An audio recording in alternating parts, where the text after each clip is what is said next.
El complot de Pascua, la salvación de la muerte en la cruz y el traslado al sureste de la Galia. Pedro fue un hombre de acción y comandó uno de los grupos celotes.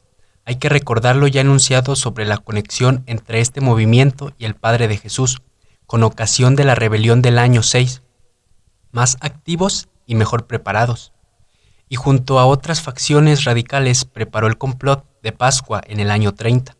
Antes, en 29, Jesús llevó a cabo importantes movimientos de masas como el discurso de la montaña en primavera y la exposición de sus grandes parábolas en verano. El citado complot incluyó la llegada de Cristo a Jerusalén a finales de marzo, tras lo que sus seguidores pretendieron desencadenar una revuelta contra la ocupación romana, haciéndose con el tesoro del templo y el arsenal de armas y derrocando al gobierno prorromano. Sin embargo, la sublevación se quedó en meras algarabías y fue sofocada incluso antes de esta. A pesar de la importancia cuantitativa de los rebeldes, baste recordar que para prender a Jesús se movilizó toda una cohorte romana, más de 500,000 de soldados, más un buen número de alguaciles enviados por el Sanedrín.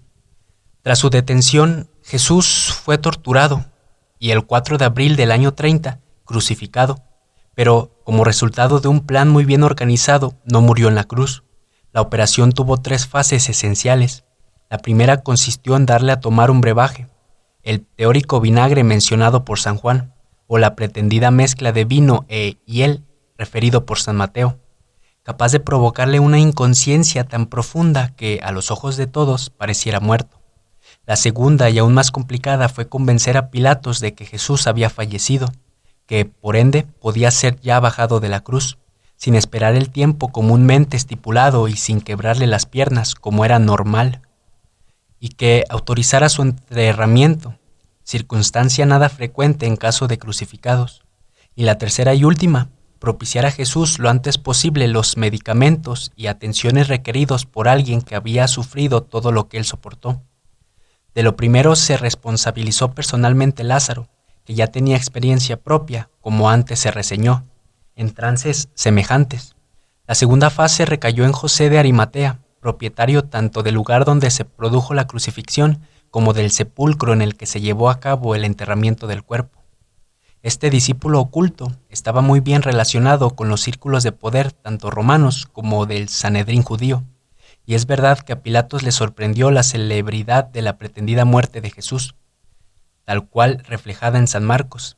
Pero José de Arimatea era persona de influencia, de hombre rico, lo califica San Mateo, y el senador lo llaman San Marcos y San Lucas.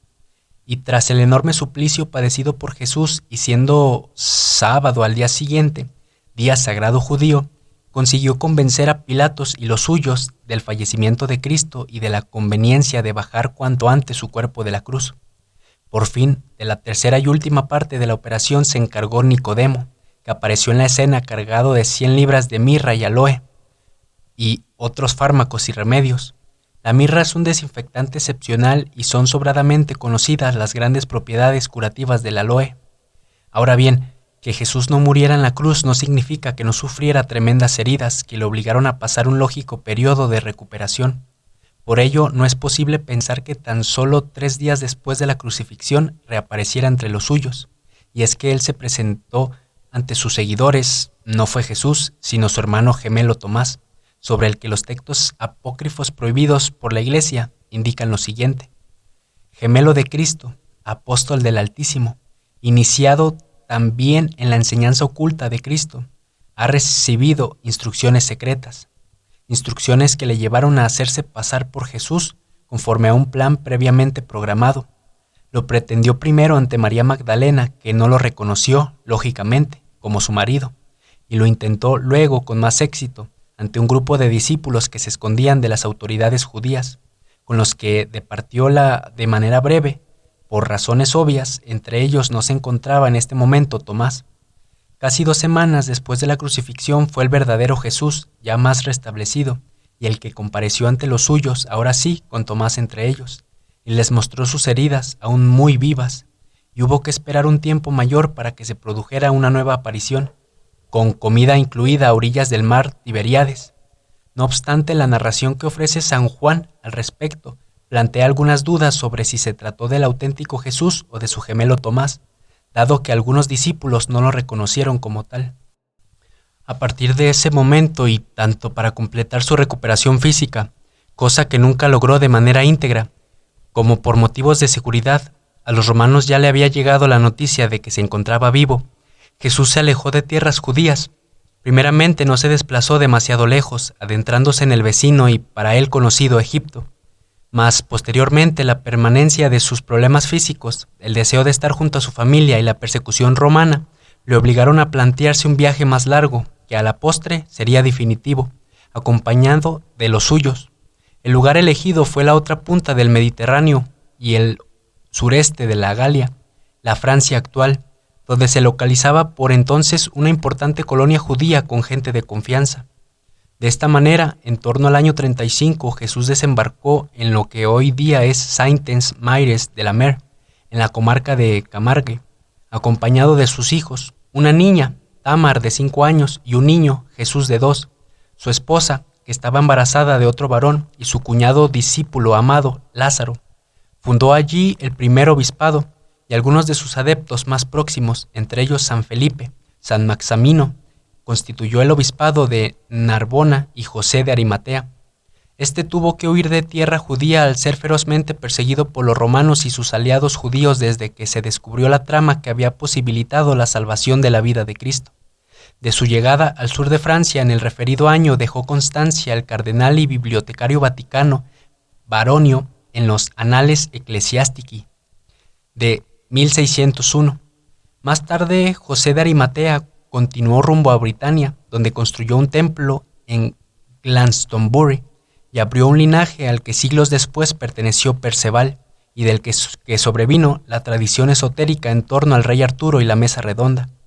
Una tradición que hay que datar no en la época medieval, como se acostumbra, sino alrededor del siglo V, y en relación con el curioso mestizaje religioso-cultural entre el pensamiento cristianismo más puro, las creencias druidas y la influencia de pueblos germánicos como el sicambro, del que, como se explica en el círculo V de la sabiduría, nació la dinastía merovingia. Tomás, por su parte, también optó por marcharse, si bien por distinto camino al de su hermano, tomando dirección a Cachemira. Allí han quedado testimonios de su presencia, aunque confundidos con la teórica visita a aquellos lugares de su gemelo Jesús. A Tomás se refieren los manuscritos hallados por Nikolai Notovich sobre 1885 en la lamasería de Emis, y él es el Isa del que hablan diversos textos hindúes y cuya tumba en Srinagar sigue siendo venerada en la actualidad.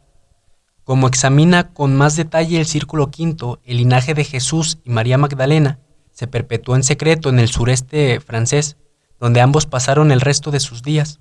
Jesús murió pasado el año 45 y fue enterrado en un monte cercano, probablemente el Cardou, a lo que actualmente es Rennes de Chateau. Magdalena, por su parte, vivió bastante más tiempo que él, desarrollando una ingente labor apostólica y falleciendo finalmente en Saint-Baun. Con el transcurrir del tiempo, su estirpe formó lazos de sangre con la realeza gala de la casa merovingia, que sería muy perseguida por ello, llegando hasta Godofredo de Bouillon, creador en Jerusalén en el año 1099 del Priorato de Sion y precursor de la Orden del Temple. Una vieja y extendida profecía asegura que cuando se restaure la estirpe de Jesús, acabarán los tiempos de iniquidad y la humanidad retornará a la armonía y al amor universales. El mito del Santo Grial, Sangreal o Sangre Real se refiere a esta descendencia real y física de Jesús y no al cáliz que, según la creencia común, éste usó en la última cena y con el que, posteriormente, José de Arimatea recogió la sangre que le brotaba del costado en el momento de la crucifixión. La búsqueda de ese cáliz sagrado no es sino la metáfora de algo mucho más poderoso ligado a la verdadera naturaleza del Santo Grial, el secreto y los documentos que lo constatan sobre el auténtico Jesús y la estirpe de lo que sucedió.